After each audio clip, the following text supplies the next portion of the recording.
We're back on A Comedy Christmas. It's Alex talking to the biggest stars, and what a star we've got for you now, and what a suit as well. Mr. Vaughan Spencer, how are you? Hi, you can call me Elvo in a J-Lo kind of way. How are you feeling today, Alex? I'm very well, thank you. All the better for seeing you because you're delicious, aren't you, really? I am delicious. I'm wearing autumn colours. You know, autumn's a time of change. I'm autumn. You're a wet weekend in November. So you're on the change and I'm not, is that what you're saying? That's what I'm saying. It's time to change. I believe in change, Alex, and not small change. You're sounding like a politician. Well, in many ways, we're all politicians because politics is life. But I'm an executive coach. I'm a life coach. I am the impresario of your best case scenario. Well, I need your help because I'm pathetic, professionally, as low as it can get. Help me. I would agree with none of those things, Alex, you know, because success is how you define it. For many people, success is power and money. Clearly, that's not something that interests you at all. But, you know, my website is called thesucceeder.com. The Succeeder. I can help you become a succeeder. I don't talk about winning because that means there must be losers. Alex, tell me more about yourself. Let's talk about your new book. It's called Don't Be Needy, Be Succeedy. That almost rhymes, doesn't it? It is, indeed. Don't be needy, be succeedy. In fact, the other day I saw somebody wanting to talk about a charity event saying, don't be greedy, be succeedy.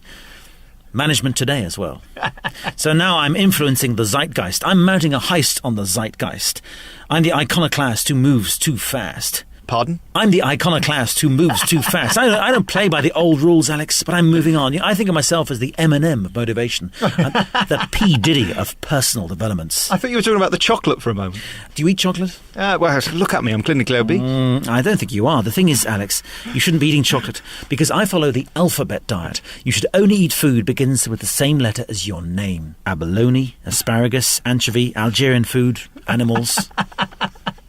Right, so chocolate's nowhere in there? No, it isn't. Belfield, no chocolate, but you could be eating brie, beer, beef, bread, brown sauce. Belgian chocolates. Okay, you've won. You win, Alex. In many ways, that's what I want. I want you to win. Have you done colour therapy? Colour therapy? Yeah, well, look, I'm wearing autumn colours. You see, you're just wearing black and grey. Do you want to know why, though? Yes. Man boobs. Man boobs. Okay. They don't show as badly with the black. Okay, I understand. Now, the thing is, I expect you have to go to... Many people out there have to go to meetings. They sit around boardrooms eating pink wafers and sucking green sweets. The thing is, exercise. I call it meter-size. Don't have your meetings sitting down. Have a meeting in the sauna. Have a meeting around a running track. You know, keep yourself moving whilst having a meeting in shorts. Does it ever become stressful and tiring being successful? Your brain never stops. My brain never stops. But there are moments when I do some what I call creativizing on the Luton futon. Now, the Succeeder Triangle. I'm based in the Succeeder Triangle, which is the triangle of Luton, Watford and Stevenage, and I'm sponsored by Luton Futon. They sponsor... I have my own radio show actually called the Succeeder Hour between 3 and 4 in the morning on Terminal Radio, Luton Airport's in-house business station. Now, Luton Futon is a great way to what I do, creativizing. Creativizing. Now, some people think that, in fact, my assistant Nikki comes in sometimes. Now she's on maternity leave, but I don't know why she has to go on for more than 2 weeks. Frankly, that baby looks fine. The thing is, she comes sometimes, and there am I creativizing, and I have my eyes shut, and she thinks I'm asleep. The thing is, no, I'm creativizing. And it's time for... I also believe in the Succeeder silence. Let's just hear it for a moment. The Succeeder silence. Just take a moment to think, Alex, about why you're going so wrong in your life. Yeah, maybe we should try more of it on my show. I think so, yeah. Maybe some more silences. You're sounding like my programme controller. Yes, indeed. Well, I don't believe in control. You've got to find your own way, Alex. Who's controlling your programme? The programme that is your life, Alex. There are big questions here, and to be honest with you, the more I'm talking to you, the more depressed I'm getting, and that's not the idea of this book, is it? Certainly not, no. In fact, there's a graph I think you'll find in the introduction that shows the more copies of the book you buy, the more successful you'll be. And you might want to come on one of my Succeeder weekends. And we hold these regularly in Watford at the Ramada Jarvis Hotel, right there in the Succeeder Triangle. We have a whole weekend of this. We might find your own mantra, your motivitalizing mantra. Motivitality overcomes obstacles. M-O-O. Let's try it, shall we, together? Moo.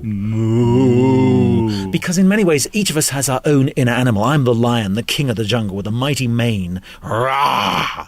What are you, Alex? I'm more of a gazelle, I think. A gazelle, what? Just jumping about. I see you in many ways. Are you a bull in a china shop? Are you a skunk that's a bit smelly? Yeah? Are you a chameleon, always changing? A rat leaving a sinking ship? Or maybe you're a zebra. Being a zebra, it's hard for people to notice you against black and white backgrounds, isn't it? Now, let's talk about this new book. It's called Don't Be Needy, Be Succeedy. And this is about succeeding. The A to Z of motivitality. Let's hear. I've got my dictionary here. Motivitality. Is this a real word? It's my new concept, and don't go stealing it. Motivitality is a mixture of motivation and vitality. I'm moving beyond motivation. Motivation is what people talk about in their careers, perhaps. You know, you have a career, but what about your relationships? Yes. Oh, now we've got a problem. Does it need a bit of succeedorization, a bit of motivitalizing? Well, it needs to get started, really. Yeah, okay, well then I'm your man, I can help. Because it's hard to know what it is to be a real man, isn't it? My only relationships end in a credit card transaction. You don't know whether to be a new man or a caveman. Not everybody can be both like me, the thing is, that's why I run a course, the Watford Warrior Weekend. What it is to be a real man. We can get together to become the warriors we were before women started running everything. Because look at women, they wear trousers. How confusing is that? They wear the trousers. Women can do the same jobs as men and be paid nearly the same. So it's hard to know what it is to be a real man. Mr. Spencer, we've got a dash. I is not J-Lo, I is Elvo, I is the badass cyber coach, I is the shaman for the layman, it's a no-brainer. I'm your management trainer, think of me as a safe container. I is your tutor for the future, I hope it suits you. I do alchemy from the balcony of your psyche. My mission is the fruition of intuition in which I give tuition. My nutrition is your lack of ambition. My enemy is your inhibition. I is the sage for the new age of rage. Get off your couch, you slouch potato. I is the gangster motivator. Listen, we've got to go because we've got a lot of people on the programme. Thank you for coming in. I don't really understand what we just learnt or what we've achieved by having you on the programme, but either way, it was tremendous. Thank you. The best thing is to go to thesucceeder.com. Succeeder, what a great word. 3 E's, 2 C's, but only 1 U. Thesucceeder.com. Thesucceeder.com. We're back on The Big Show. It's Alex Belfield. I'd like to apologise for what you just heard. There's new rules by Ofcom about who you can have on the programme, and we had a guy called Elvo on the programme. His real name is Vaughan Spencer. Our next guest is here now. Neil, I apologise to him because he was annoying, wasn't he, really? Yes, he was. Hello, this is Neil Mullarkey. I think he has one or two things of sense to say, though. You'd never wear suits like he'd wear. No, we are the same size, though, interestingly enough. Neil, what were you thinking when you created a character that was going to make us succeed? Where did you get this inspiration? Have you been to America recently? I've been to America, but there are lots of them over here in England as well, plenty of them. I did 2 things. I went on various motivational workshops myself, but I also looked into my dark side. That's what somebody said, look into your own darkness. And so he represents everything I don't want to be, I think. He's so full of himself. I'm always fascinated by characters who've got more confidence than talent. But there's a lot of them around, aren't there? And today you've only got to watch X Factor or any of these programmes. The world's full of them. Yeah, exactly. I'm afraid it's all about me, selfishness. I can tell you what to do with your life. And in many ways, I think most of us just want to be fairly quiet and get along nicely, work 9 to 5, not to be too successful, not to put our head above the parapet too much. Do you think then we've got this culture of where good is not good enough and best is not best enough? We have to always be trying, because this is the American thing, isn't it, that they're obsessed with bettering themselves? Yeah, I guess so, yeah. I think that a great philosophy is to learn who to be you are. I think a great philosophy is learn to be who you are. That's what I said first time, wasn't it? I tried to correct it. Because we all think, no, we don't all think, actually. A lot of us, people are trying to tell you, you can do better. And most of us shouldn't have to do better. We just carry on nicely and be good fathers, husbands, wives, children, mothers, friends, aunties, uncles. You've been doing this game for a long time now, and you've only got to go onto YouTube to see the hundreds of thousands of clips of you. Are you happy being a comedian? Do you think you're successful? Because comedians are normally needy, aren't they? And they're people who feel that they've normally failed in life. It's interesting. I don't think of myself as a comedian. I do comedy, but the comedian, the stand-up comedian, on his own or her own, is quite a lonely character. I have to hide behind a character, and I use the audience a lot in the show. And the thing I do most of is the Comedy Store Players, every Wednesday and Sunday at the Comedy Store, which is there are 6 of us, and we make up sketches and stories based on the audience suggestions. So I think of myself as a writer-performer, which is probably a very delicate and subtle differentiation. But yeah, a lot of comedians are very, very weird. And the only way they can associate with people is with them on stage and an audience of strangers.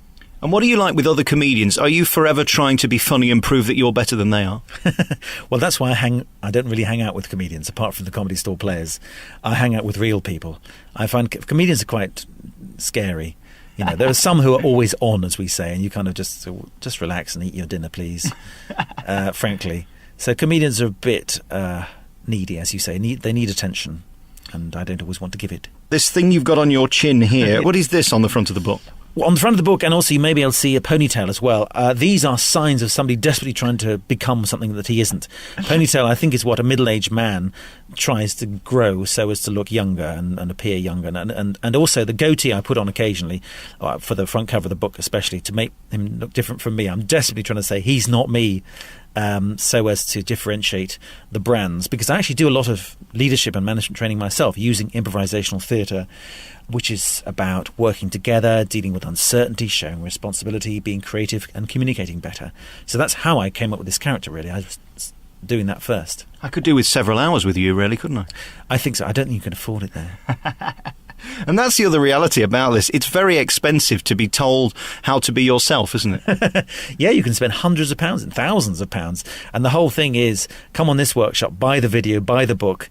And that's what amuses me, is that there's a whole industry, a huge industry there about buying more, getting more.